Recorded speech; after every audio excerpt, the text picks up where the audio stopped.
Khalil Nasa ano ba? is the ideal leading man. Wow. Finally, nagkaroon na ako ng leading man na maayos. Finally, nagkaroon na ako ng leading man na maayos. Finally, nagkaroon na ako ng leading man na maayos. Hindi ang tinong kasi brilliant actor. Ibabalik ko sa kanya, he is also an actor's actor.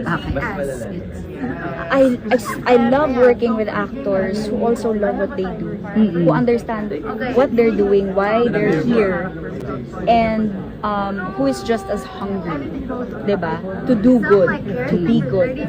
Yung napaka-professional, napaka-gentleman, lagi kong sinasabi kay Gabi na oo, at maraming salamat. Oo, goals talaga sila. Sana all. Oo, at napaka-tino, napaka-dissenting lalaki. Kasama mo rin siya sa set? Sa Honor Thy Mother, Diyos ko, nalilito na kami kung ano yung ginagawa na. Last na Recently si Barbie nagsalita siya about na yung current leading man niya is the best one she had.